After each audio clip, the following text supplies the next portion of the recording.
नमस्कार, मैं हूं कुमार भवेश चंद्र और आप देख रहे हैं नेशनल वॉइस। योगी आदित्यनाथ ने मुख्यमंत्री के रूप में 2 साल का कार्यकाल पूरा कर लिया है। अपने 2 साल के कार्यकाल की उपलब्धियां बताते हुए योगी आदित्यनाथ ने इस बात पर बहुत जोर दिया कि उनकी सरकार के दौरान सुरक्षा का माहौल पैदा हुआ है। पिछली सरकारों के दौरान इस दंगे की वजह से मुस्लिम बहुल इलाकों में रहने वाले हिंदुओं ने पलायन शुरू कर दिया था, लेकिन अब उनमें एक नया आत्मविश्वास पैदा हुआ है और वे वापस घर लौटने लगे हैं। उन्होंने यह भी दावा किया कि यूपी की पहचान कांग्रेस की वजह से बीमारू राज्य के रूप में थी, लेकिन उन्होंने यूपी को नई पहचान दिलाई है। कर्ज में दबे किसानों को राहत दिलाने के लिए से लेकर गन्ना किसानों के बकाये के भुगतान का दावा मुख्यमंत्री ने बेहद दमदारी के साथ किया। सीएम का दावा है कि प्रदेश में न केवल भ्रष्टाचार पर लगाम लगाने में उन्हें कामयाबी मिली है, बल्कि कानून व्यवस्था के मोर्चे पर भी उनके सरकार की उपलब्धियों की फेहरिस्त सुनहरी हो चुकी है। हिंदू युवा वाहिनी के नेता के रूप में अपने सियासी पारी की शुरुआत करने वाले योगी ने प्रशासक के तौर पर यूपी में क्या सचमुच बड़े बदलाव किए हैं या उनका दावा फीका है। चर्चा में यह भी करेंगे कि योगी के कामकाज का लाभ बीजेपी को लोकसभा चुनाव में कितना हो सकता है। लेकिन पहले सुन लेते हैं योगी की खास बातें।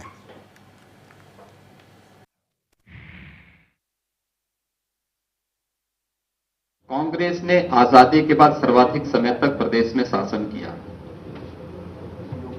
लेकिन कांग्रेस ने प्रदेश को बदले में बीमारू राज्य की एक उपाधि उत्तर प्रदेश को दी।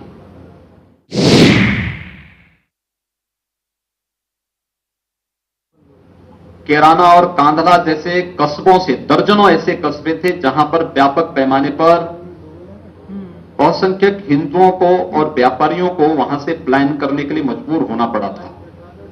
लेकिन आज हमें 24 महीने के अपने कार्यकाल को पूरा करने के समय इस बात की प्रसन्नता है कि हमने प्रदेश के इस परसेप्शन को बदला।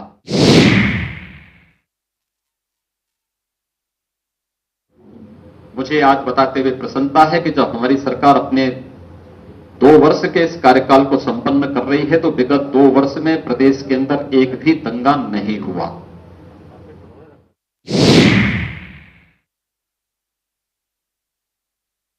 तक की कर्ज को माफ किया था। जब हम लोगों ने इसका एवरेज दिया तो 60,000 रुपए पर किसान कर्ज माफ हुआ था प्रदेश के अंदर। हमारी सरकार ने प्रदेश के अंदर न्यूनतम समर्थन मूल्य प्रदेश के किसानों को देने की जो कार्रवाई प्रारंभ की, हमारी सरकार के आने के पहले बिचौलिए और आड़त ये हावी थे क्रय नीति पर। बताते हुए प्रसन्नता है कि 24 जनवरी 2019 से हमने योजना प्रारंभ की और पहले ही दिन हमारे प्रशिक्षण का जो कार्यक्रम हमने संपन्न किया उसमें पहले ही उसमें 15,000 इन क्षेत्रों से कार्य करने वाले अलग अलग हस्तशिल्पी को प्रोत्साहित करने में हम लोग सफल हुए।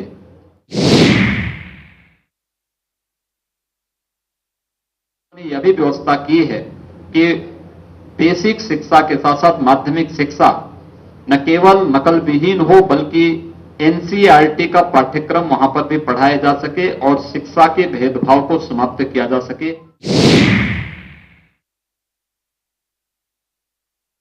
है कि 2016 के बाद से केंद्र में मोदी जी के नेतृत्व की भारतीय जनता पार्टी की सरकार के सहयोग से आज प्रदेश के अंदर हम 15 नए मेडिकल कॉलेजेस की स्थापना कर रहे हैं। प्रदेश में 2 एम्स बन रहे हैं। दोनों एम्स गोरखपुर और रायबरेली के एम्स में ओपीडी प्रारंभ हो चुकी है। वाराणसी में पीएचओ के चिकित्सा संस्थान को एम्स के समकक्ष विकसित किया जा रहा है। तो करीब 1 घंटे के प्रेस कॉन्फ्रेंस में मुख्यमंत्री ने शिक्षा से लेकर स्वास्थ्य और तमाम किसान खेती किसानी सब तरफ जो है विकास के दावे किए, सब तरफ बदलाव के दावे किए और उन दावों में हकीकत कितनी है इस पर चर्चा करेंगे। स्टूडियो में हमारे साथ जो मेहमान जुड़े हैं उससे आपका परिचय करवा देता हूं। हमारे साथ बीजेपी से अपना पक्ष रखेंगे युवा नेता पुष्कर मिश्रा और एसपी की ओर से हमारे साथ जुड़ेंगे अभी आशुतोष वर्मा जी और कांग्रेस की ओर से हमारे साथ जुड़ गए हैं डॉक्टर अनूप पटेल और वरिष्ठ पत्रकार के रूप में हमारे साथ जुड़े हैं संजय भटनागर और उसके साथ पूर्व IPS ऑफिसर हैं। चूँकि मुख्यमंत्री ने कानून व्यवस्था को लेकर बहुत सारी बातें की हैं, उन्होंने कहा है जो, तो उस पर हम पूर्व IPS ऑफिसर हमारे साथ राजेश राय जी जुड़े हैं, उनसे भी हम जानेंगे कि क्या उत्तर प्रदेश में कानून व्यवस्था की स्थिति सचमुच बहुत बेहतर हुई है पहले के मुकाबले, क्या हुआ है। सबसे पहले मेरा सवाल पुष्कर मिश्रा से है। पुष्कर जी, मैं मुख्यमंत्री का जो ये 2 साल के बाद जो उन्होंने अपनी रिपोर्ट कार्ड पेश करने के लिए जो प्रेस कॉन्फ्रेंस बुलाई थी, उसको सुन रहा था। पहले प्रदेश अध्यक्ष महेंद्र नाथ पांडे ने अपनी बात रखी और उसके बाद मुख्यमंत्री से जब उन्होंने कहा कि वो अपनी जो अपने सरकार का रिपोर्ट है उसको रखें, और मैंने देखा कि उन्होंने जब शुरुआत की तो 3 से 4 मिनट बाद उन्होंने जो है कांग्रेस की कबियाँ गिनाना शुरू कर दिया। चौथे मिनट के बाद जो है उन्होंने जब समाजवादी पार्टी और बसपा ने जो यहाँ पे कानून व्यवस्था का जो बेड़ा गर्क किया है उसको लेकर चर्चा करने लगे। तो ये जो मतलब उपलब्धियों के नाम पर मुख्यमंत्री ने जो अभी कह सकते हैं कि अपने विरोधियों की बात की है शुरुआत में ही, क्या आपको लगता है कि सरकार के पास उपलब्धियाँ गिनाने के लिए कुछ ऐसा ठोस नहीं था जिसकी वजह से मुख्यमंत्री को इन सारी चीज़ों का सहारा लेना पड़ा? उनको ये कहना पड़ा कि कांग्रेस ने जो है उसको प्रदेश को बीमारू राज्य के रूप में इसकी पहचान दिला दी और समाजवादी पार्टी और बसपा ने इस प्रदेश में भ्रष्टाचार फैलाया और उससे निजात पाया, और उससे निजात पाने में हमें जो है वक्त लगा। ये क्या है, किस रूप में लेते हैं आप? देखिए, जिस तरह मुख्यमंत्री जी ने आज प्रेस कॉन्फ्रेंस करके बताया कि उत्तर प्रदेश में विकास के जो नए आयाम लगातार खुल रहे हैं, लगातार उत्तर प्रदेश विकास की पथ पे आगे बढ़ रहा है। चाहे सड़क, स्वास्थ्य, बिजली या शिक्षा को लेके उन्होंने जिस तरह की बातें करी हैं, मुझे लगता है कि किसी को इसमें संशय होगा। आज उत्तर प्रदेश की स्थिति यह है कि उत्तर प्रदेश में हर व्यक्ति सुरक्षित है और हर व्यक्ति का स्वयं विकास हो रहा है। आदरणीय प्रधानमंत्री जी के जो मूल मंत्र है कि सबका साथ सबका विकास, सबको साथ में लेके चलने की जो बात आदरणीय प्रधानमंत्री जी ने कही थी, उसी नक्शे कदम पे आगे बढ़ के योगी जी ने जिस तरह से 2 साल पूरे किए, आज मैं उनको शुभकामनाएं, बधाई देता हूं कि उन्होंने जिस तरह से उत्तर प्रदेश में विकास की नई लहर शुरू करी है, जिस तरह से सपा और बसपा के कार्यकाल में उत्तर प्रदेश पिछड़े से पिछड़ा होता चला जा रहा था। सड़कों की स्थिति देखें तो बहुत दयनीय थी, गड्ढों में सड़क है, सड़कों में गड्ढे पता नहीं चल रहे थे, और माफिया राज, गुंडा राज, क्रिमिनल राज उत्तर प्रदेश में इतना हावी हो गया था कि व्यापारी यहां व्यापार नहीं कर पा रहा था, लोग यहां सुरक्षित नहीं थे। आज वो भय के वातावरण से श्री योगी जी ने उत्तर प्रदेश को उबारने का काम किया है। अच्छा, मुख्यमंत्री कह रहे थे कि कैराना में और जो है कई जगहों पे जहां पे मुस्लिम बहुल इलाके हैं वहां से जो है पलायन शुरू हो गया था और वो पलायन हमने रोक दिया, लोग वापस आने लगे। ये चुनाव के मौके पर इस तरह का एक कह सकते हैं कि धार्मिक एक बात करना, क्या आपको लगता है कि इसका जो है चुनावों से जोड़कर देखा जा सकता है? क्यों नहीं देखा जाए इसको चुनावों से जोड़कर? क्योंकि मुख्यमंत्री को अगर अपने काम की उपलब्धियों पर इतना भरोसा होता तो सबसे पहले इस बात को नहीं रखते। मुझे लगता है कि वो बातें होती कि उन्होंने जमीन पर क्या विकास किया है इसकी बात करते, बजाय इसके कि उन्होंने हिंदुओं को एक सुरक्षा का भाव उनके अंदर जगाया है और जो मुस्लिम बहुल इलाकों में वहाँ से पलायन शुरू हो गया था उनके अंदर मतलब सुरक्षा का भाव जगा दिया है ये प्रदेश सरकार ने। देखिए, जिस दिन योगी जी ने शपथ लिया था और सरकार बनने से पूर्व भारतीय जनता पार्टी के एजेंडे में था कि पलायन को रोकना, और लगातार भारतीय जनता पार्टी उसके लिए काम कर रही थी। और योगी जी ने जिस तरह से इस सरकार में जो कैराना और कंधाल जैसे बताया कि कई ऐसे शहर हैं जहां से हिंदुओं का पलायन हो गया था, उस पलायन को रोकने के लिए, उस भय के वातावरण को खत्म करने के लिए अराजक तत्वों को जेल के अंदर डाल के वहां लोगों को सुरक्षा का वातावरण देने के लिए योगी सरकार ने जो पहल और जो काम किया है, मुझे लगता है कि वो बधाई के पात्र है और लगातार इस दिशा में काम किया जा रहा है। और अभी तो सरकार के 2 साल पूरे हुए हैं और अभी लोकसभा के चुनाव भी आने वाले हैं, और इस चुनाव के बाद हम फिर से प्रधानमंत्री मोदी जी को प्रधानमंत्री बनाएंगे और जब 2022 के इलेक्शन में जाएंगे तो फिर बताएंगे कि हमने क्या क्या विकास किए और हम उस विकास को लेकर जनता के बीच में पुनः जाएंगे। आप कहाँ रहते हैं और कहाँ आप देख रहे हैं कि सड़कों पर? हम तो लोगों से अधिकतर हम सुनते हैं कि सड़कें जो गड्ढा मुक्त सड़कों का जो वादा था वो वादा इतना अधूरा है, इतना उसकी हालत खस्ता है। आज भी सड़कों की हालत उत्तर प्रदेश में निकल जाइए, कहीं से कहीं जाइए तो आपको ये जो है स्थिति दिखाई देती है कि ये जो वादा था बिल्कुल ज़मीन पर कहीं दिखता ही नहीं। नहीं, देखिए उत्तर प्रदेश में पीडब्ल्यूडी जो विभाग है सड़क का, वो लगातार काम कर रहा है। मैं बताना चाहता हूं कि जो कांग्रेस सरकार जो मानक बना के गई थी कि 23 किलोमीटर पर डे निर्माण करेगी सड़क का, उस सड़क को, उस निर्माण को तो भारतीय जनता पार्टी की मोदी सरकार और योगी सरकार ने मिलकर उस योजना को 70 किलोमीटर करने का काम किया। पर डे 70 किलोमीटर सड़क निर्माण योजना भारतीय जनता पार्टी के सरकार में और इस उत्तर प्रदेश सरकार में किया जा रहा है। चलिए ठीक है, मैं आपके पास फिर से आऊँगा। मैं अभी पटेल जी के पास जाता हूँ। जी पटेल जी, अभी मैं बता रहा था, शायद आप उस वक्त थे नहीं, मुख्यमंत्री ने अपने प्रेस कॉन्फ्रेंस की चौथे मिनट 5वें मिनट में कांग्रेस को ही कोसना शुरू कर दिया था कि उन्होंने जो है उत्तर प्रदेश को बीमारू राज्य के रूप में उसकी पहचान दिलाई थी। उस पहचान से मुक्ति दिलाने में उनको बड़ा वक्त लगा, बड़ा उनकी मेहनत करनी पड़ी। जी देखिए, जैसा आपने ही स्पष्ट कर दिया है, 1 घंटे की प्रेस कॉन्फ्रेंस में जो अपनी उपलब्धि है वो 4 से 5 मिनट बोलते हैं। इसके बाद जो है पूरा समय अगर विपक्ष के ऊपर हमला करते हैं, बोला तो उन्होंने 1 घंटा करीब, नहीं वही ना, चौथे 5वें मिनट में आपके ऊपर बरस पड़े हो। हाँ, वो बरस पड़े उत्तर प्रदेश, क्योंकि आप लोगों ने इस प्रदेश को बिल्कुल पिछड़ा बना दिया था। नहीं, इन्होंने तो चांद में पहुंचा दिया है ना। इन्होंने इतना चांद में पहुंचाया है सर, मैं आपको बताऊं, बेरोजगारी दर जो है अखिल भारतीय स्तर पर आंकड़े हैं 7.11%, उत्तर प्रदेश में 9.6% है। तो ये विकास है यहाँ पे। दूसरा, नौकरियों के मामले में जो श्रम मंत्री हैं स्वामी प्रसाद मौर्य जी ने, उन्होंने विधानसभा में एक प्रश्न के जवाब में ये कहा था कि अभी तक यानी 11 अगस्त 2018 तक 21 लाख लोगों ने बेरोजगार के रूप में रजिस्ट्रेशन करवाया है, 2 लाख को रोजगार दिया है। इतना इन्वेस्टमेंट आता है तो कहां जाता है, कैसे जाता है? जैसे अनाउंसमेंट मोदी जी केंद्र में करते हैं ना, उसी तरीके से ये लोग भी अनाउंसमेंट करते हैं कि मित्रों हम इतना पैसा देंगे, इतना करेंगे, इतना वो करेंगे। मैं 3-4 पॉइंट पे बात अपनी रखना चाहूंगा। सबसे पहले लॉ एंड ऑर्डर के रूप में, अब लॉ एंड ऑर्डर के रूप में ये कह रहे हैं कि मेरे जो है रहते हुए एक भी दंगा नहीं हुआ है।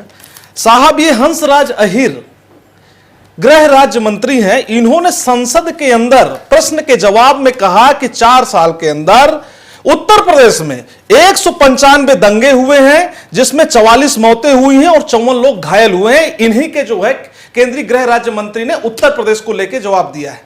साहब, सहारनपुर की घटना कोई भूल नहीं सकता है, जहां पे बजरंग दल के कार्यकर्ताओं के ऊपर आज भी कोई एक्शन नहीं हुआ है। वहां पे इंस्पेक्टर सुबोध सिंह की जो है हत्या हो जाती है।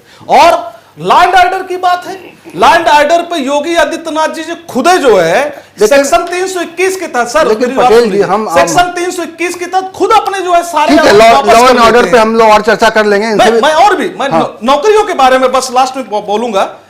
सबसे बड़ा सवाल है, चाहे केंद्र की बात हो चाहे प्रदेश की बात हो, रोजगार नहीं है। शिक्षा मित्र जो है लगातार यहाँ पे लठियाए जा रहे हैं। जो शिक्षा मित्र, महिला शिक्षा मित्र थी, वो अपनी डिमांड मनवाने के लिए यहाँ धरना करे तो उनके पेट में, जो गर्भवती महिला है उनके पेट में लात मारती हैं। जो शिक्षक भर्ती में जो घोटाला हुआ है उससे दुखी होकर बच्चे गोमती नदी में कूद जाते हैं। तो साहब, ये क्या है? क्या ये विकास है? क्या ये शुद्ध जंगल राज है? और उन्होंने जंगल राज पूरी तरीके से उत्तर प्रदेश में फैला दिया है। ठीक है, थोड़ा जवाब दे दीजिए आप पुष्कर जी। आप इस बात का अगर जवाब देना चाहते हैं तो फिर मैं आगे बढ़ता हूं अभिषेक जी के पास, आशुतोष जी के पास। जैसा कि कांग्रेस के मेरे मित्र बता रहे हैं कि उत्तर प्रदेश में जंगल राज है। अगर उत्तर प्रदेश में जंगल राज है तो समाजवादी पार्टी की गोद में बैठ के, आज मुख्यमंत्री ने दावा किया है कि दंगे जो है हमारी सरकार के दरमियान में दंगों पर हमने काबू पाया है। ये अनूप पटेल जो कह रहे हैं कि नहीं दंगे हुए हैं, और ये सरकारी आंकड़ा ही कहता है कि दंगे हुए हैं प्रदेश में, ऐसा नहीं है, लोग मारे गए। सहारनपुर तो सबको मालूम है। ये बड़े दंगे के रूप में आप कह सकते हैं, जैसा पटेल एक सांसद के ऊपर भी मामला दर्ज हुआ था। देखिए, जैसा पटेल जी बता रहे हैं, मैं मानता हूं सहारनपुर एक सरकार की एक बड़ी चूक हो गई, प्रशासन की कहीं कहीं बड़ी चूक है। दंगे का रूप लेने के लिए जिस तरह से वो वहां बवाल हुआ, बलवा हुआ, वहां एक सिपाही मारा गया हमारा, लेकिन हमारी सरकार ने तुरंत उस पर कार्रवाई करी। पिछली सरकार जो थी उस दंगे पे मंत्री या मुख्यमंत्री के फोन का वेट करती और क्या करना है क्या नहीं करना यह सुनिश्चित करके वहां कार्रवाई को रोकती। हमारी सरकार ने तुरंत एक्शन लिया और जवाबदेही करी। हमारी सरकार की यही नीति है कि जीरो टॉलरेंस पे काम करना। अगर कोई अपराधी, गुंडा, माफिया है तो या तो वो जेल के अंदर होगा या तो फिर उत्तर प्रदेश से बाहर या भगवान के पास होगा। आशुतोष जी, मुख्यमंत्री जब आज प्रेस कॉन्फ्रेंस कर रहे थे तो उनका जो है दूसरा निशाना आप ही लोग की ओर था, समाजवादी पार्टी और बसपा की ओर से, बसपा पर। उन्होंने ये कहा कि इन दोनों दलों ने, समाजवादी पार्टी और बसपा ने, प्रदेश में भ्रष्टाचार किया, कई तरह के घोटाले हुए और उसकी तुलना जो है उन्होंने की कि इसकी वजह से ये प्रदेश जो है पिछड़ा रहा और लगातार पिछड़ता जा रहा था और उन्होंने इस पर बहुत सॉलिड काम किया है और प्रदेश को अब इन सारी चीज़ों से उबार लिया है। क्या कहेंगे आप? भावेश जी, जब ये प्रेस कॉन्फ्रेंस शुरू हुई तो जैसे आपने बताया कि शुरुआत करते ही हमारे मुख्यमंत्री जी ने सबसे पहले हिंदुत्व के बारे में बोलना शुरू किया और वहीं से लग गया कि ये प्रेस कॉन्फ्रेंस अपनी उपलब्धियों से ज़्यादा 2019 की तरफ एक संकेत दिया जा रहा है। भावेश जी, बहुत सिंपल सी बात है कि अगर भारतीय जनता पार्टी की चाहे 5 साल की सरकार केंद्र में रही हो या उत्तर प्रदेश की सरकार हमारी उत्तर प्रदेश में रही हो, अगर लोग इतने ही संतुष्ट हैं तो आज ये गठबंधन से इतना क्यों घबराए हुए आ रहे हैं? देखिए, आप जिस तरीके से आज हिंदुस्तान की बात कर रहे हैं, मुझे याद है कि 19 जनवरी 2017 में जब इन्होंने शपथ ली कि मैं योगी आदित्यनाथ यहाँ का मुख्यमंत्री की शपथ लेता हूँ, तुरंत इन्होंने एक पहला ऑर्डर किया कि एक मजनू स्क्वाड बनाएंगे और anti Majnu, anti Romeo, Lucknow में उसका खासा असर देखा। जब 6 महीने हो गए तो इसके बाद पता चला कि ऐसा मजनू स्क्वाड कोई बना ही नहीं। इनफैक्ट वहां के हर थानेदार में एक सिपाही को कहा गया कि तुम इस पे काम करोगे और 3 महीने के बाद वो FIR लिखना ही बंद कर दिया। पहली कैबिनेट मीटिंग होती है, इन्होंने कहा हम 1 लाख तक कम से कम जो है सारे किसानों का कर्ज माफ करेंगे और उस समय जो लक्ष्य था उसके लिए 76 लाख किसान हमारे उत्तर प्रदेश में थे जिनको बेनिफिशियरीज होने थे और इसके लिए 36,000 करोड़ जो है वो लागत दिया गया कि हम इसको 6 महीने के अंदर सब कर देंगे। भावेश जी, आज 2 साल पूरे हो गए हैं।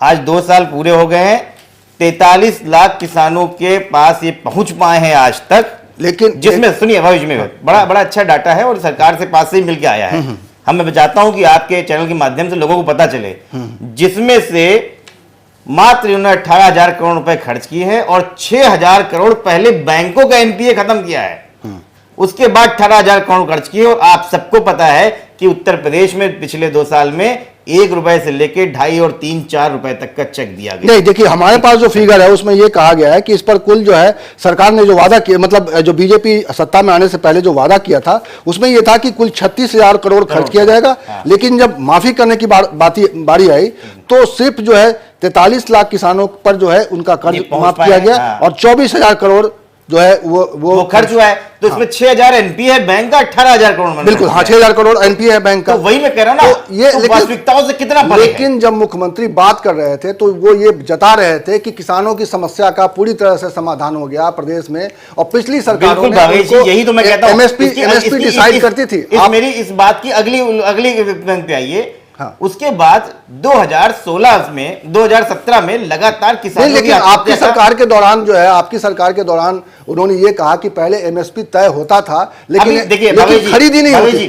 सरकारी खरीद बिल्कुल 0 पे था, उसको उन्होंने सुनिश्चित किया है। भाई जी, सार्थक डिबेट में अगर हम एक बिंदुओं पर आएंगे तो बहुत बिल्कुल अच्छा आपको तक निकलेगा। मैं बताऊं तो 2017 में लगातार उत्तर प्रदेश और बुंदेलखंड में और पूरे उत्तर प्रदेश में लगातार किसानों की आत्महत्या के मामले उठने लगे और एक बहुत तेजी से मीडिया में बात उठने लगी।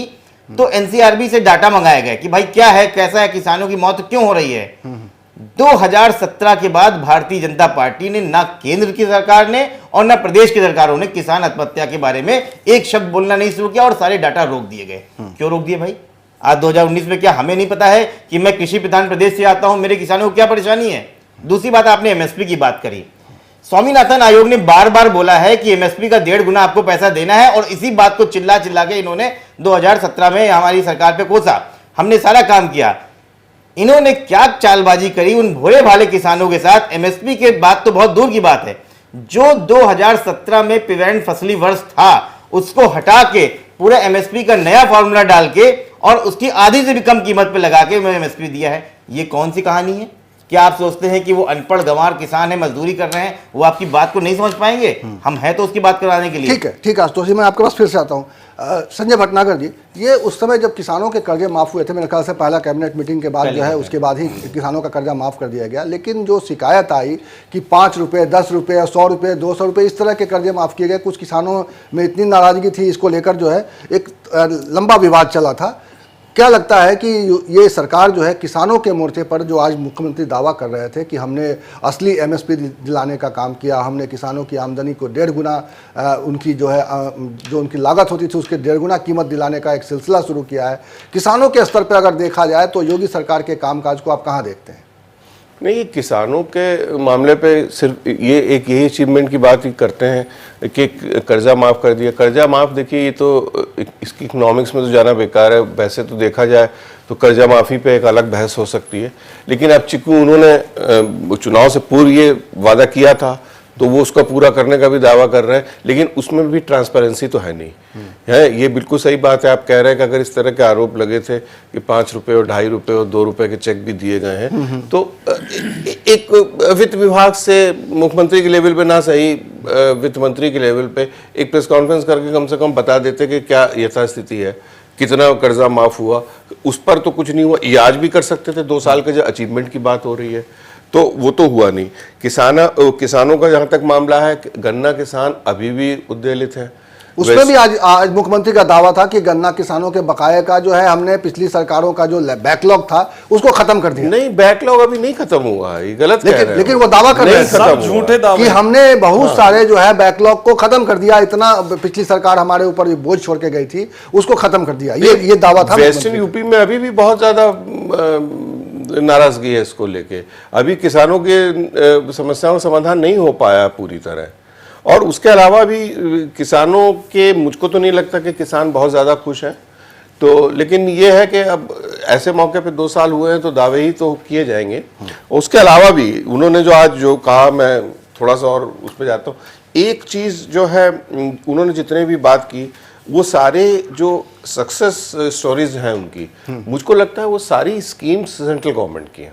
चलिए ठीक है, वो अपनी ही पार्टी की गवर्नमेंट है सेंटर में भी, हाँ। इसका फायदा जरूर मिलता है, लेकिन कोई अचीवमेंट, कोई जो जिसे कहेंगे आपके सिग्नेचर अचीवमेंट हो यूपी गवर्नमेंट का, कि हमने एक बहुत की कालजयी योजना कर दी है जो आने वाले 100 साल तक सक्सेसफुल होगी, ऐसा कुछ नहीं है।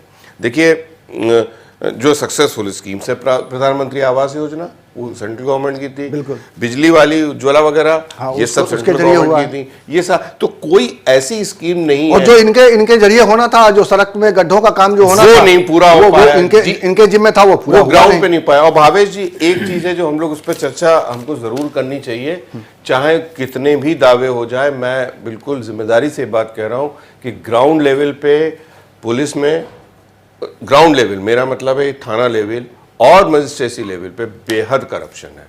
और ये आपके प्रधानमंत्री आवास योजना में क्या करप्शन नहीं है? मैंने सुना है कि ग्राम प्रधान और जिस लेवल पे होता है, ब्लॉक लेवल पे, वहाँ पैसा लिया जा रहा। और अभी जो किसान सम्मान योजना है उसमें बड़ी अजीब सी बात सामने आई है कि वो लोग, अब उनको दलाल कहिए या कुछ भी कहिए, वो सिर्फ फॉर्म भरवाई के 120 रुपए लेते हैं। 100 रुपए फॉर्म भराने के और 20 रुपए फोटो स्टेट कराने। जो 6000 मिलना है, जो 6000 जो मिला, हाँ, बेनिफिट जो 2000 अभी मिला है 4 मंथली या क्वार्टरली, हाँ बिल्कुल। तो उसका उस पर तो ये ग्राउंड लेवल पे करप्शन तो लोग कहते हैं कि बढ़ा है। लोग, हम लोगों का भी जरिया इंफॉर्मेशन का, आप भी पत्रकार हैं, मैं भी पत्रकार हूं, हम लोग का पब्लिक है। पुष्कर जी, अब ये समझ लीजिए कि जो हम कह रहे हैं अपने भटनागर जी, इससे साफ लग रहा है कि प्रदेश सरकार का अचीवमेंट कुछ ज़्यादा है नहीं और सिर्फ जुबानी जमा खर्च हो रहा है। अगर देखा जाए तो जो किसानों के स्तर पे जो दावे किए जा रहे हैं कि किसानों की समस्या का समाधान हो गया, गन्ना किसानों के बकाया का भुगतान हो गया,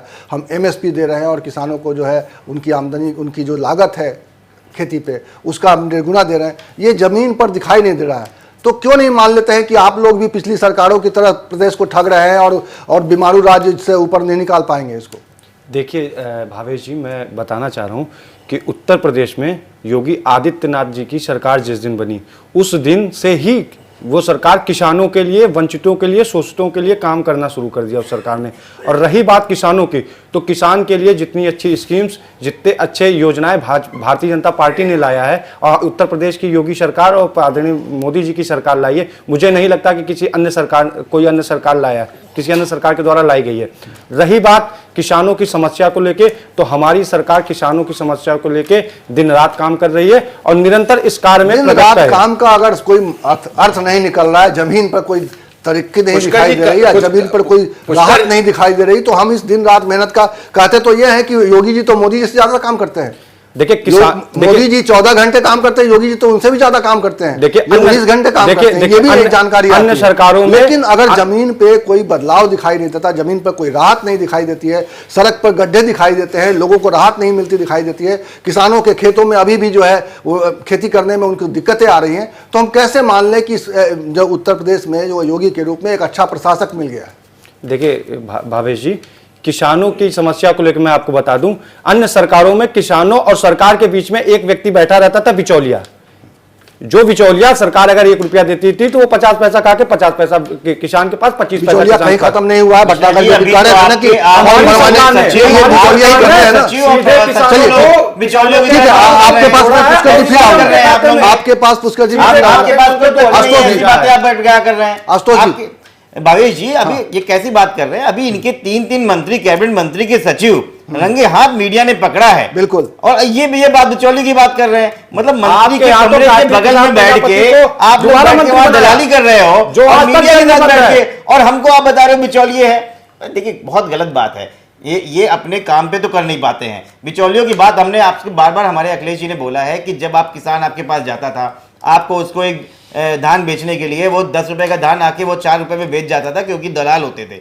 हम लोगों ने 1000 एग्रो जंक्शन खोले और पूरे प्रदेश में एक लाइन से 1000 हम लोगों ने मंडियां खोलने की शुरुआत की। आपकी सरकार को क्या परेशानी थी? आपने आते ही एक सिरे को बंद कर दिया, क्योंकि आपके लोग, आपके अपने लोग जिनको आप फायदा पहुंचाना चाहते थे, उनको इसमें परेशानी हो रही थी, उनको दलाली करने का समय नहीं मिल रहा था। आप लोग ने किसान को लिए खाली वोट बैंक का हिस्सा समझा है, इसलिए आप हमको मत समझाइए आपने क्या है। हम किसानों की पार्टी है, हम गरीबों की पार्टी है, हम पिछड़ों की पार्टी, हम दलितों की पार्टी, हम जानते हैं कि इसके लिए कहां से आए हैं। आप लोगों की तरह यहाँ पे कुछ चंद घरानों से पार्टी नहीं चलती है हमारी।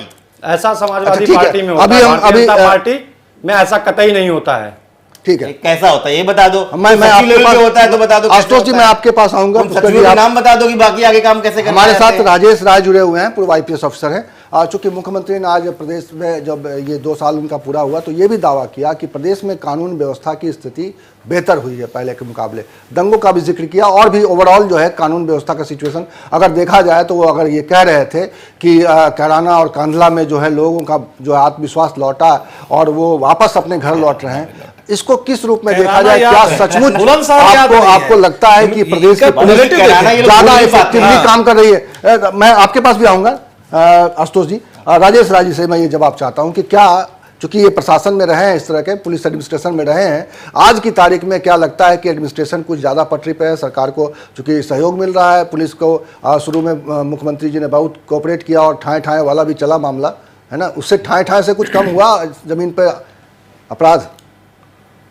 नहीं, देखिए, जहाँ तक अपराध की बात है, कानून व्यवस्था की बात है, तो मैं आपसे इसमें एक चीज़ कहूँ कि एज ए पुलिस ऑफिसर मैं ये कह सकता हूँ कि अपराध कोई ऐसी स्थिति नहीं है जिसमें ये कहा जाए कि एक ऐसा समय आएगा जबकि वो 0 अपराध पे हम लोग पहुंच जाएंगे और अब इसके बाद कोई अपराध नहीं होगा। कंपैरेटिव स्टडी होती है, इसीलिए मैं कह रहा हूँ हाँ। ये कंपैरेटिव स्टडी होती है। जी बिल्कुल।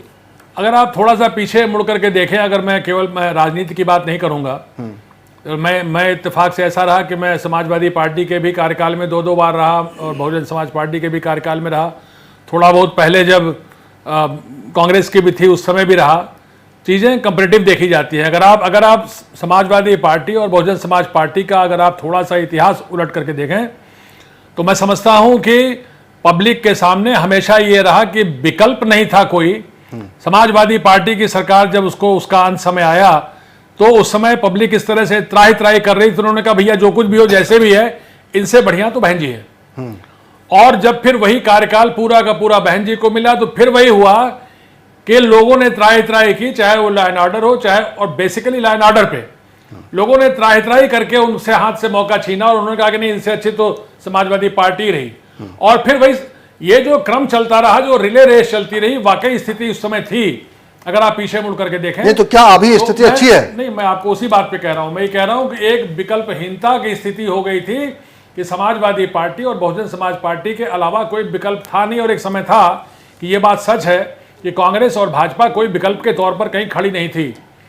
मैं समझता हूं कि 2014 के बाद भाजपा एक विकल्प के तौर पर आई और शायद उन्हीं सब वादों और उन्हीं सब चीज़ों को लेकर के, उन्हीं सपनों को लेकर के 2017 में उत्तर प्रदेश में सबको नकार करके ये जनता का निर्णय रहा है। जनता ने सबको नकारा और उन्हीं बिंदुओं पे नकारा और उन्होंने कहा मौका दिया। और उसमें तो अगर आप कैराना और कांधला की बात करेंगे, उसमें मुजफ्फरनगर की बात करेंगे और उस समय दंगों की बात करेंगे, तो उन सब चीजों ने एक अच्छा खासा एक रोल प्ले किया इस नई चीज को लाने के लिए। जहां तक आप जैसे कैराना की बात आपने शुरू की, जब आप बात कैराना की शुरू करते हैं तो आप बात हिंदू और मुसलमान की शुरू कर देते हैं। मेरा ये कहना है कि कैराना में हमने आपने सबने देखा इस चीज को, मैं जानता हूं इस चीज को एज ए पुलिस ऑफिसर, कि वहां पर जो गैंग्स थे और उस गैंग्स में जो लोग इन्वॉल्व थे उसमें 90% लोग जो थे वो मुस्लिम्स थे। और उन्होंने लोगों के घरों पर धमकियां दे करके उनसे कहा कि घर छोड़ दो, नहीं तुमको यहां पर रहने नहीं देंगे। जिन्होंने नहीं छोड़ा वो मारे गए और उसके बाद वहां पर पलायन की स्थिति आई। और वो पलायन की स्थिति मुझे मेरी ये जानकारी है कि उसके बाद जब ये बात हुई कि यहाँ पर जो है लोगों के साथ सख्ती की जाएगी, और जब वहाँ के प्रशासन ने सख्ती की, मैं एक ही उदाहरण ले रहा हूँ फिर बाद में दूसरी बात पे कहूँगा, जब वहाँ प्रशासन ने सख्ती की और प्रशासन ने सख्ती इस बात की नहीं की कि लोग वहाँ पर ठहरें, लोगों को वापस बुलाने के लिए अलग से प्रयास नहीं हुआ। प्रयास ये हुआ कि जिन लोगों के नाते वहाँ से पलायन हो रहा था उनका पलायन होने लगा। जब उनके खिलाफ सख्त कार्रवाई हुई वो जेल गए, उसमें से लोग मारे भी गए। और जब वो परिस्थितियां हुई न केवल पलायन रुका बल्कि जो लोग छोड़ के चले गए थे वो लोग वापस भी लौट करके आए। मैं समझता हूं कि ये एक बात कम से कम फेवर में जाती है इस गवर्नमेंट के। फिर जहां तक बात कहते हैं आप कंपैरेटिव की बात, कंपैरेटिव में अगर आप कहेंगे तो मैं कहूंगा कि एक परसेप्शन की बात होती है। अगर हम ये कहें कि साहब वो देखिए वहां पर तो लखनऊ राजधानी में एक मर्डर हो गया और वो वहां की घटना हो गई, हाँ राजधानी में कई घटनाएं हुई, तो क्या मतलब ये जो सरकार है इसका फोकस सिर्फ इस तरह के मामलों को डील करना था? शहरों में कानून व्यवस्था बनी रहे, शहरों में इस तरह की गतिविधियां रुकें, क्योंकि शहरों में खासतौर पर अगर देखा जाए तो लखनऊ में पिछले कुछ समय में पहले ऐसी घटनाएं हुई हैं जिसको लेकर लोगों को लगा कि भाई ये तो जो सारी उम्मीदें धराशायी हो गई। आप सही कह रहे थे कि लोगों ने बहुत उम्मीद के साथ इस सरकार को एक बड़ा मैंडेट दिया था, लेकिन जिस तरह की घटनाएं होने लगी लगातार लखनऊ में और दूसरे हिस्सों में, आप सही कह सकते हैं, सही कह रहे हैं, शायद कैराना और कांधला में हो सकता है लोगों को रिलीफ मिली हो, लेकिन पूरे प्रदेश के स्तर पे अगर देखा जाए तो कानून व्यवस्था की स्थिति अगर बहुत ऐसी सुरक्षित नहीं मानी जा सकती। जेल तक में जो घटनाएं हुई है, जेलों में जो घटनाएं हुई हैं, उसको क्या कहेंगे हम? अगर आप छिटपुट घटनाओं के आधार पर वो जिसे कहते हैं ना एक एक घटना को लेकर जिक्र करेंगे तो मैं समझता हूं कि आप पूरे प्रदेश में, इतने बड़े प्रदेश में आप कम से कम 100-150 घटनाएं निकाल करके ले आ सकते हैं। सब लोग उसमें कुछ कहना चाहते हैं कि नहीं वो भी हुई थी, वो भी हुई थी। घटनाएं हुई हैं और घटनाएं हुई हैं तो उनमें कार्रवाई भी हुई है। मैंने ये भी देखा है कि जब घटनाएं हुई हैं, पिछली सरकारों में भी मैंने देखा है, एक सरकार एक दो ऐसी भी थी जहां पर कैसा नहीं भी होता था, लेकिन मैंने इस बात को बहुत स्पष्ट रूप से देखा है कि जब घटनाएं हुई हैं तो जो उसके परपेट्रेटर्स थे, जो उसको करने वाले थे, उनको संरक्षण मिले हैं। मुझे ऐसा लगता है, पॉलिटिकल बात में नहीं करूंगा, पॉलिटिकल हो सकता है चीजें हों, लेकिन मुझे ये चीज नजर आई कि कम से कम जो प्रशासनिक अधिकारी हैं, अभी बात करप्शन की हो रही थी, अगर आप ये कहिए कि नीचे लेवल करप्शन पर हम लोग फिर चर्चा करेंगे। राजी, अभी हम आशुतोष जी को सुन लेते हैं, कुछ कहना चाहते हैं लॉ एंड ऑर्डर पे, और मैं उसके बाद अनूप पटेल। भावेश जी देखिए, मैं राजीव जी जो ने पहला वो वक्तव्य बोला कि ये एक कंपैरेटिव होता है कि किन सरकारों में कितना हुआ, और जब ये डिबेट शुरू हुई थी मुझे लगा था कांग्रेस के प्रवक्ता ने वो जो कैबिनेट मंत्री ने जो अभी उत्तर प्रदेश के बारे में डाटा दिया है वो अपने आप में सफिशिएंट है कि किस तरीके से हत्याएं, लूट, डकैती और औरतों के ऊपर अत्याचार बढ़े हैं, और वो उनके रिकॉर्ड हैं। तो उसमें उन्होंने जो डाटा दिया वो डाटा दिया था दंगों के बारे में। हाँ, मैं बता रहा हूं, मैं उसके बाद भी आ रहा हूं, जी मेरी बात नहीं। उन्होंने 4 साल का डाटा दिया, और उस 4 साल में जो डाटे है, उस डाटे में 2 साल जो है वो समाजवादी पार्टी का। बिल्कुल मैं मानता हूँ, मैं इस बात को बिल्कुल मानता हूँ, मैं जोड़ नहीं रहा हूँ, ये बताना चाह रहा हूँ कि अगर आप कहते हैं समाजवादी पार्टी में ज्यादा था तो उत्तर भारतीय जनता पार्टी में कम नहीं है, मैं ये बताना चाहता हूँ। देखिए 26 जनवरी 2018 पहला स्वतंत्रता स्वतंत्रता जो गणतंत्र दिवस ये बना रहे थे अपनी सरकार के बाद हम सब लोग में, 26 जनवरी 2018 को एक तिरंगा यात्रा निकलती है और कासगंज में एक चंदन नामक युवक की हत्या कर दी जाती है। पहला मैसिव अटैक होता है और पूरी सरकार कटघरे में आती है कि किसने किया। उसके बाद योगी जी बोलते हैं गोली का जवाब गोली से दिया जाएगा, और उसके पास उत्तर प्रदेश में जिस तरीके से इनकाउंटरों का दौर चला, ये आप भी जानते हैं राजीव जी कि उन 2000 इनकाउंटर्स में टोटल खाली 59 अपराधियों को मारा गया और 1000 लोगों के पैर पे गोली मारी गई, और जिस पे एनएचआरसी ने कॉग्निजेंस लिया, सुप्रीम कोर्ट ने पूछा कि ये क्या है, और उसमें से 60% से ज्यादा इनकाउंटर आज भी इन पे ट्रायल चल रहा है। आजमगढ़ के 5 इनकाउंटरों पे आपके ट्रायल चल रहा है। कहीं ना कहीं आपको पूछना पड़ा, ये फेक इनकाउंटर्स का वर्ड जो पहली बार उत्तर प्रदेश की हिस्ट्री में आया है वो इसी सरकार में आया है, और कोई ऐसे बड़े पुलिस अधिकारी फोन में बात वैसे समाजवादी पार्टी के समय में भी आशुतोष जी समाजवादी पार्टी के आजकल में भी बहुत अच्छा रिकॉर्ड नहीं रहा है। अपराध को लेकर जो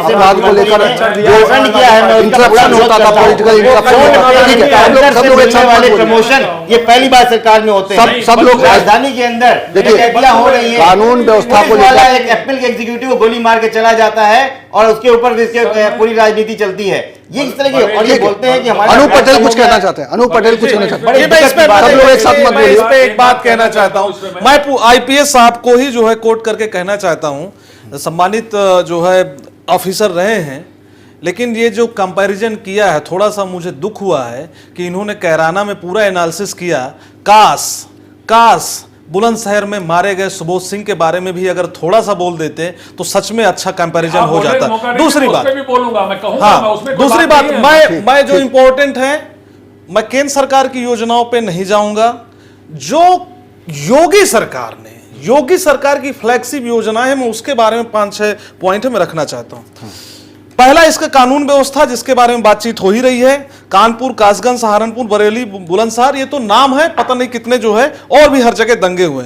दूसरा, एंटी रूमी स्क्वाड है जिसका पता नहीं चल पाया किसके लिए आया था, क्या डराने के लिए, क्या महिलाओं को जो सुरक्षा का मामला था वो पूरा। कर्ज माफी में जैसा है कि सबको समझ में आ गया कि कर्ज माफी में मतलब कांग्रेस की, देखिए जब सरकार थी, कांग्रेस की सरकार तो यहां पिछले 29 साल से नहीं है, हम लोगों ने सभी जो है किसानों का कर्जा माफ किया है। कोई हमने ये नहीं कहा कि भाई ये दीर्घ है, ये लघु है, ये सीमांत है, ये क्या है। नहीं, ऐसा नहीं है, ऐसा नहीं है। हम दूसरे बाकी मुद्दों पर भी चर्चा करेंगे। उसमें ऐसा नहीं है, ये गलत कह रहे हैं, सबका नहीं किया है, अक्रॉस द बोर्ड नहीं है, ये गलत बात है। कंडीशन लगा के कर्जा माफ किया है। बूचड़खाना इन्होंने कहा हम सारे सवालों पे आएंगे। बीजेपी नेताओं के बूचड़खाना जो लिंक है, उनके बूचड़खाने चल रहे हैं। सड़कें पूरी तरीके से, मेरा गांव बांदा में पड़ता है सर, गड्ढे पूरे हैं, गड्ढों के अलावा जो है क्या है वहां पे। ठीक है। और सबसे महत्वपूर्ण है रोजगार में इन्होंने क्या दिया है। अगर ये दिए होते तो ये भीड़ यहां पे आ रही है, बजरंग दल टाइप के जो इस तरीके के ऑर्गेनाइजेशन है, वो जो है दंगाई नहीं हो जाते, वहां उन्मादी प्रवृत्ति नहीं हो जाती, यहां पे जो है कोई भी भर्ती कंप्लीट नहीं होती है। अनुदेशकों को इन्होंने वादा किया था भावेश जी कि हम आएंगे तो 17,000 रुपया देंगे। आज भी वो उनका जो है जो वेतनमान है उतने जो निश्चित पहले से कर रखा था उसमें बढ़ाया नहीं है। शिक्षा मित्रों को इन्होंने जो वादा किया था वो कंप्लीट नहीं किया है, और जो शिक्षकों की भर्ती हुई है उसमें पूरी धांधली चली है, और जस्टिस इरशाद अली ने सीबीआई जांच की चर्चा करेंगे। तो सर, ना किसान यहाँ खुश है, ना नौजवान खुश है, तो किसके लिए सरकार है? बिल्कुल, यहाँ भ्रष्टाचारी नहीं खुश है। तीन सचिव पकड़े जा रहे हैं, वो क्या कर रहे हैं? सारे मसलों पर समय जो है समय ऐसे बर्बाद होगा। हम कुछ और मुद्दों पर चर्चा करना चाहते हैं। मुख्यमंत्री केशव प्रसाद मौर्य ने पहले ही दिन 30 करोड़ रुपए आवंटित करवाए थे। कौन सा गड्ढा मुक्त प्रदेश हुआ है? आप बता दो। आप हम चर्चा कर चुके हैं, उसमें बहुत ज्यादा काम नहीं हुआ है। शरण देने वाले भ्रष्टाचारियों को नहीं, पूरी सब लोग भ्रष्टाचार कर रहे हैं। और जैसे बता रहे रेट बढ़ गया है, एक भाई पत्रकार जी ने बोला कि रेट बढ़ गया है, रेट वाकई बहुत बड़ा है। व्यवस्था के सवाल पे मुख्यमंत्री का दावा है। अभी राय साहब ने भी कुछ अपनी बात रखी। मुझे लगता है कि क्या आपको लगता है कि ये एक तरफा काम हुआ, जो जहाँ पे सरकार को जो उनका एजेंडा था और जो चीज़ें पूरी हो सकती थी, जो चीज़ें मीडिया में जाके उनको पार्टी के तौर पे उनको लाभ दिला सकती थी, सिर्फ वहीं टच किया गया कानून व्यवस्था को, और बाकी जगह पे जो है उसको पटरी पर लाने की कोशिश नहीं की गई। पहले भी नहीं की जाती थी, और इस सरकार ने भी उस तरह का कि जो लोगों को रिलीफ मिले, हर जगह पे एक पता चले कि कानून व्यवस्था, कानून का एक निज़ाम है, कानून का एक राज है। प्रदेश में ऐसा एक माहौल दिखाई नहीं दिया मुझे पूरे। नहीं भावेश जी, देखिए अब जैसे आप आशुतोष जी वगैरह कह रहे हैं, अनूप जी भी कह रहे हैं, वैसे पिछली सरकार मतलब समाजवादी पार्टी की सरकार से तो कोई कंपैरिजन ये तो नहीं कर सकते, क्योंकि law and order Samajwadi party में कैसा रहा ये सबको मालूम है, तो इसलिए ये बहुत क्लेम नहीं कर सकते कि बेसिक बात कर रहा हूँ, मैं बेसिक बात करता हूँ। जिस बात पे कंपेयर कीजिए, मैं तो कोई भी डाटा नहीं कहता हूं, मैंने खुद बनाया है, आपकी सरकार है, आप बनाइए, आप बताइए, कंपेयर नहीं, लेकिन भटनागर जी, मैं आपका अपोज नहीं कर रहा हूं। सही बात है, आप लोगों के साथ बात करिए, कैसे आप कहते हैं कि ये सरकार है, वो सरकार है, आपके पास कोई आंकड़े हो, आप कंपैरिजन करिए। देखिए एक बात सुनिए, जो जिस बारे में आप लोग, मेरी एक बात सुनिए, आप बात नहीं, मैं बायस तरीके से आप डाटा से बात कीजिए, आप तथ्य रखिए कि आपकी सरकार बहुत खराब थी, आप बताइए इस तरह क्या होता है। अरे आपकी सरकार हो, मेरी कोई सरकार नहीं है। आपका मैं तो कह ही रहा हूँ कि करप्शन बहुत है, ग्राउंड लेवल पे करप्शन बहुत है। नहीं भटनागर जी, आपके जो शब्द हैं, जो शब्द आपने घुमा के बोले हैं, जनता भी इतनी नहीं समझती और मैं भी इतना ना समझ नहीं हूँ, ठीक है, कि कोई कंपेयर नहीं होता। आप कब तक पे कंपेयर कीजिए, मैं बताता हूँ आपको। मैं डाटा देना चाहूंगा। आप बोलिए, मैं बताता हूँ आपको। राजेश राय बताइए। मैं आपको एक डाटा देना चाहता हूं। अभी आपने एक जिक्र किया कि सरकार ने आउट ऑफ टर्न प्रमोशन दिए। मैं आपको ये बताना चाहता हूं, मैंने ये नहीं कहा आउट ऑफ, आप उसको आपने कहा कि इनकाउंटर करने के बाद मीडिया में कई बार ऐसी क्लिप चली जिसमें फोन पे और अखबारों में भी निकल के आया कि प्रमोशन मिल रहा है, जिसपे इनकाउंटर करने की वजह से प्रमोशन मिल रहा है। नहीं, यही तो मैं कह रहा हूं। अब या तो मीडिया झूठ बोल रही है, या तो संविधान का चौथा स्तंभ झूठ बोल रहा है, और या फिर आप सच बोल रहे हैं। राजेश राय को बताना मेरी बात सुनिए ना। अभी जो है वो कोर्ट ने, हाई कोर्ट ने एक जजमेंट दिया है जिसमें जिन लोगों को आउट ऑफ टर्न प्रमोशन एक बार मिल गया था, उनको आपकी सरकार में उनको दोबारा आउट ऑफ टर्न प्रमोशन देकर उनको डिप्टी एसपी और एडिशनल एसपी बना दिया गया। और वो लोग जब जो जिनको नहीं बनाया गया वो कोर्ट में गए, उनको आउट ऑफ टर्न प्रमोशन, उनको प्रमोशन नहीं मिला, वो कोर्ट में गए और कोर्ट ने तो ये कहा कि ये जो प्रमोशन आउट ऑफ टर्न दिया जा रहा है इसी को बंद कर दिया जाए। आउट ऑफ टर्न प्रमोशन सुन लीजिए, एक बार ये तय हुआ था, एक स्कैडर पोस्ट के तौर पर हुआ था, लोगों को आउट ऑफ टर्न प्रमोशन दिए गए इस बात के लिए कि उन्होंने अच्छे काम किए, उन अच्छे कामों के लिए दिया गया। और गलत ट्रैक पे और गलत एनालिसिस। नहीं, मैं एनालिसिस पे कर रहा हूं। मैं कह रहा हूं आपको कभी नहीं बोला ये आपका सर्विस मैटर है, उस मैटर में मैं नहीं एक्सपर्ट नहीं हुआ। देखिए एक फिगर ये भी आ रहा है, वो ठीक बोला। राजेश राय नहीं बोल रहा हूं, क्या पिछले 2 साल में ये एक आम राय नहीं बनी थी कि फर्जी इनकाउंटरों की वजह से पुलिसमैन अपना प्रमोशन चाहते हैं? हाँ या ना बताइए। नहीं मिला प्रमोशन, किसी को मिला नहीं, वो बात नहीं मैं जानता हूं। प्रमोशन लेकिन लगता था, एक परसेप्शन बनाया गया था। नहीं, आप बताइए राजीव जी, सुप्रीम कोर्ट ने क्यों किया इस बात में? राजेश राय जवाब देंगे, क्यों किया इस बात का मुझे जवाब दीजिए ना। ठीक है, मैं आपका जवाब दे रहा हूं, सुनिए। मैं आपके सर्विस के एक्ट में नहीं जा रहा हूं, आप जो कह रहे हैं बिल्कुल सही कह रहे हैं, सुनिए तो, लेकिन हमारी बात को बताइए। बात तो सुनिए सर। ये जो आउट ऑफ टर्न प्रमोशन है 2000, उसमें इनके आपकी सरकार आने के पहले आउट ऑफ टर्न प्रमोशन नियमावली बना करके उस प्रमोशन को बंद कर दिया गया, वो प्रमोशन बंद हो गया। मैं उस बात ही नहीं कर रहा हूं राजीव जी, आप जो आपसी बात मत करिए, हमारी बात तो सुन लीजिए ना, हमारी बात तो सुन लीजिए ना sir. Out of turn promotion आज की तारीख में ये सरकार में बसपा की सरकार से बंद है। Out of turn promotion Bhajpa की सरकार में नियमानुसार किसी को आउट ऑफ टर्न प्रमोशन का वो प्रलोभन दे नहीं सकते, इसलिए कि आउट ऑफ टर्न प्रमोशन बंद हो गया है। कहता हूं एक नहीं दिया हो, ये परसेप्शन था, ये मीडिया में आया कि नहीं आया, लेकिन मैं आपके सर्विस कैडर में नहीं हूं। चलिए ठीक है, ठीक है, मैं सर्विस कैडर में नहीं हूं। हम दूसरे मुद्दों में ये बात मीडिया में आई, भावेश जी आई कि नहीं आई? जब वो नियम नहीं है, वो आई थी, बात आई थी, बिल्कुल आई थी। चैनल में, इंग्लिश न्यूज चैनल, आशुतोष जी और राजेश जी, ये आया और बकायदा सारे हुए रिकॉर्ड। जब ये नियम ही नहीं था, नहीं वो नहीं था, को आगे और कई मसले उनको बताया कि भाई गोली मारो और तुम प्रमोशन लो। ठीक है आशुतोष जी, राजेश जी, डिस्कशन को थोड़ा और विषयवार होने दीजिए, क्योंकि सरकार ने सिर्फ कानून व्यवस्था या इन सब चीज़ों पे काम नहीं किया, बहुत सारे काम हुए हैं और उन बहुत सारे कामों को लेकर एक अलग अलग तरह की धारणा बनी है। एक भटनागर जी, मैं आपके पास फिर से आ रहा हूँ, जो कानून व्यवस्था का जो मेरा सवाल था वो पूरा अधूरा रह गया कि हाँ उसको उसमें एक परसेप्शन क्रिएट करने की कोशिश की गई। इस सरकार के जो मंशा एक जो दिखाई दे रही थी कि एक कह सकते हैं कि डिवाइड जो डिवाइड दिखाई दिया उसके एक्शन में कि फैजाबाद का नाम बदला गया, इलाहाबाद का नाम बदला गया, मुगल सराय का नाम बदला गया। ये जो नाम बदलने का सिलसिला एक योगी जी ने अपने मत्थे ले लिया था, अपने जिम्मे एक बड़ा काम ले लिया था, ये भी तो है ना। इस सरकार इससे जो मंशा पता चलती है और 2 सालों में ये भी एक सरकार की उपलब्धि है। इसको अगर देखा जाए तो ये उपलब्धि उसको किस रूप में वो भुनाना चाहते हैं वो जाने, लेकिन हाँ ये इसको बहुत ही गंभीरता से उन्होंने किया। नहीं, गंभीरता उनके हिसाब से तो ठीक है भाई। आप जब योगी आदित्यनाथ को एक महंत को, एक मठ के महंत को जब आपने मुख्यमंत्री बना दिया और एक भगवा चीफ मिनिस्टर आपने दे दिया, तो आपका मैसेज तो पहले से क्लियर हो गया। ये तो होना ही था, मतलब। ये तो होना ही था, हिंदुत्व का एजेंडा है। हाँ। तो हिंदुत्व के एजेंडा के तहत उन्होंने नाम भी बदल दिए। अब ये मेरी पर्सनल राय तो ये है, ये तो बेकार की बातें हैं सब कि आप जो हिस्टोरिकल नाम बदल रहे हैं, ये कोई मतलब नहीं है। आप इलाहाबाद को प्रयागराज बन क्या मतलब, और ये कोई बहुत आसान काम भी नहीं है। ये सब गजेट्स में एक नाम चेंज नहीं होता है। आप तमाम इसमें हजारों करोड़ का इन्वॉल्वमेंट है। आप एक चीज को नाम जो शुरुआत से हर जगह से बदला जाएगा, नए बोर्ड लगेंगे, नए ऑफिसेस के नाम होंगे, ये होगा, ये नॉमेनक्लेचर से चेंज होना नहीं। जिले का नाम बदलने में अच्छा खासा खर्च हो जाता है। अच्छा खासा खर्चा है। तो और ये मैं इस मुझको भावे जी एक चीज और हम लोग भूलते हैं दो कि हम लोग जो किसी भी गवर्नमेंट की सक्सेस और फेलियर को हम लोग कभी ये नहीं इस मापदंड से नहीं देखते। राजेश राय जी सर्विसेज में रहे हैं, ये मेरी बात आजाद चीज रहे। हम लोग पब्लिक मनी का कितना हमारा दर्द है पब्लिक मनी के लिए, ये हम लोग कितना सोचते हैं। आप ये बताइए, पिछली गवर्नमेंट के, चलिए आशुतोष जी के फेवर में बोल रहा हूं मैं, पिछली गवर्नमेंट के कुछ अच्छे प्रोजेक्ट्स ऐसे थे जो अभी भी अधूरे पड़े हैं।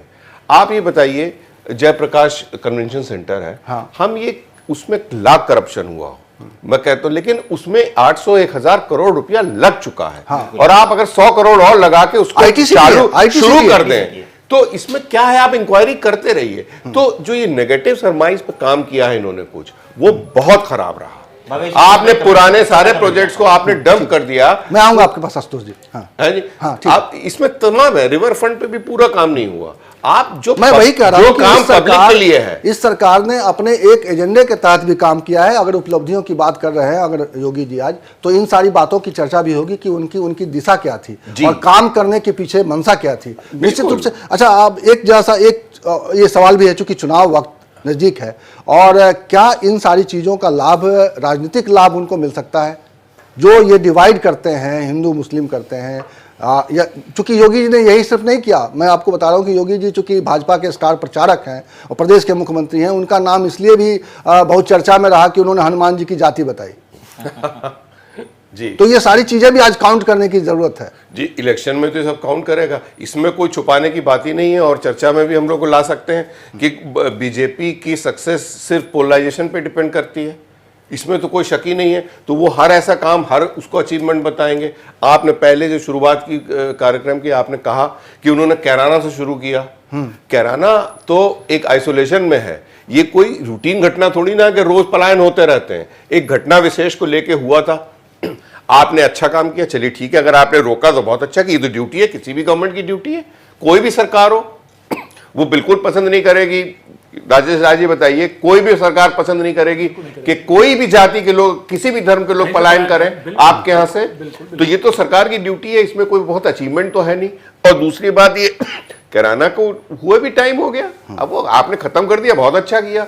अब उसको आज 2 साल बाद क्लेम करना, ये हाँ, ये आपकी बात का जवाब है भावेश जी कि ये इलेक्शन से रिलेटेड है, प्योरली और डायरेक्टली। मतलब काम जमीन पे कर रहे हैं। अगर चीजें बदलनी हैं तो बदलें, लेकिन अगर हमारी नजर इलेक्शन पे रहती है, हमारी नजर वोट पे रहती है। पहले भी कांग्रेस ने, सबने जो, अगर देश की राजनीति को, भवेश जी मैं एक चीज कहना चाहता हूँ। मैं बताइए। पुलिस वाला हूँ, मुझे राजनीति में नहीं पढ़ना चाहिए, लेकिन मैं भी फिर भी पढ़ूंगा। हाँ। अगर नाम बदला जाता है, अगर कोई मान लीजिए किसी तरीके से बात करता है, उसमें अगर कोई बात ऐसी आती है जो राष्ट्र की आती है, देश की आती है, हिंदू की आती है, तो वो डिवाइड है।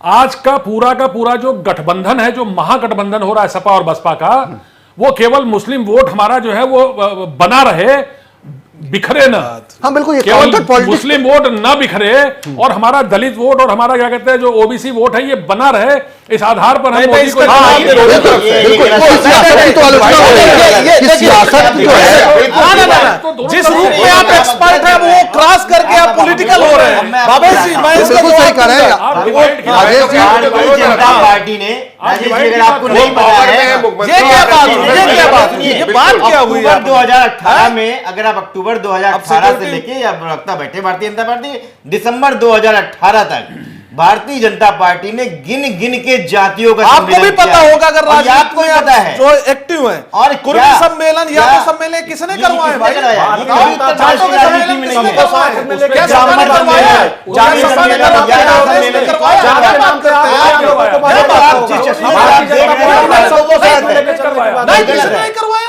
सबने किसने करवाया। ये गलत, ये भाई, बाबेश जी मुझे एक मिनट का समय हाँ दीजिए। ठीक है ठीक है, हाँ, चश्मे ये- से देखिए, एक अनूप से लेते हैं। हाँ, मैं इनसे एक्सपेक्टेशन, आप- मेरे आप- एक्सपेक्टेशन एक मिनट, राजेश जी, राजेश कि जी। कानून के बारे में, सुरक्षा के बारे में इनके एक्सपर्ट राय का मैं सम्मान करूंगा। ये मैं नागरिक लेकिन हूं। लेकिन मैं नागरिक नहीं, हूं। आप आपका लगातार नहीं, आपका लगातार मैं वन डायमेंशनल अप्रोच लगातार हम बिल्कुल स्पष्ट नहीं, कर आप बोलिए सकते क्या हैं। आप लगातार वन जातिवाद डायमेंशनल किसने अप्रोच बोला? ले रहे हैं। जातिवाद किसने मैं ये बोला? कह रहा हूं, जातिवादी कह रहे हैं कि समाजवादी जब- पार्टी से एक- ज्यादा कहाँ जब बात है? आप डिवाइड जहाँ कर एक रहे हैं, परिवार के आप लोगों कहते को हैं जाति के जाति सम्मेलन के किसने परिवार किया? के लोगों को हिंदुस्तान में दिया कौन जाता है। ऐसी पार्टी है जिसने जातियों का सम्मेलन किया? मुझे राजीव जी बता दीजिए, पहली बार इतिहास में ऐसा हुआ। आप ये बताइए, नहीं, आप- किसने किया? आप उसका हाँ या ना बताइए। नहीं कोई समाजवादी पार्टी ने किया? एक्चुअली कोई समाजवादी पार्टी ने किया? एक आप मिनट, तो दिक्कत आप ये दिक्कत कह यही रहे हैं, है आपको नहीं कि पता है तो पॉलिटिक्स बिल्कुल आप पता है। जाइए नहीं, बिल्कुल नहीं पता 2019 हमें। में। बिल्कुल आपको पता है। इस मामले में वन डायमेंशनल अप्रोच है। आपको ज्यादा- गठबंधन के खिलाफ बोलना है, कांग्रेस के सुनिए, खिलाफ बोलना आप है, सुनिए। तहराना बोलना, लेकिन बुलंदशहर पे नहीं बोलना है। ये बोलना अप्रोच है मैं- आपका। आप सर, मैं कांग्रेस भवेश जी, की मैं बात आपकी बात कर रहा हूं। आज की तारीख में जब कांग्रेस इन्होंने- जो है वो नहीं, जाके गलत पाकिस्तान डायरेक्शन में में जा जा रहे रहे हैं। हैं। दो चीजें एक मिनट, सब लोग शांत हो जाए प्लीज। दो चीजें देखिए, दो चीजें महत्वपूर्ण हैं। एक्चुअली जो एक वोट किसी भी बैंक के लिए सरकार से आप उम्मीद की पाकिस्तान जाती मीडिया है, में छा रहे हैं। आप नहीं, नहीं, कैसी ये बात राजेश कर रहे जी, हैं? ये क्या है? भारतीय जनता ये राजेश जी, क्या है? राजेश जी, आप पढ़िए। स्लीपर, मतलब ये क्या है? राजेश जी, हैं? आप ये कॉपी पेस्ट के रूप में बीजेपी अनूप- के प्रवक्ता के रूप में बात कर रहे हैं। ये कोई अनूप- बात हुई? अनूप, आप एक कहां से क्या बात जोड़ रहे हैं? केवल मैं नागरिक नहीं नहीं नहीं नहीं, हम बिल्कुल नहीं, नहीं, मेरी नजर में आप बिल्कुल इस राजेश पर जी, छावी नहीं है। मेरी नजर में नहीं है। अगर कहीं हिंदू भी के नहीं बारे है। में अगर- अरे हिंदू, मेरा नाम अनूप पटेल है, मेरा नाम डॉक्टर अनूप पटेल है, मैं हिंदू हूं। ठीक है, आशुतोष ठीक है। वर्मा यहाँ पे हिंदू है, ये अनूप, हिंदू एक है। मिनट। आप कैसे कह दिए? ठीक। आपने एक पार्टी नहीं, आप कुछ खास पार्टियों को पाकिस्तान, मुस्लिम और इन सबसे लिंक करके आप बात करके करना है चाहते नहीं। हैं। आप लोग देखिए, आप ये आपस में बात मत करिए ना आप अनूप। ये अगर इस तरीके का राजेश-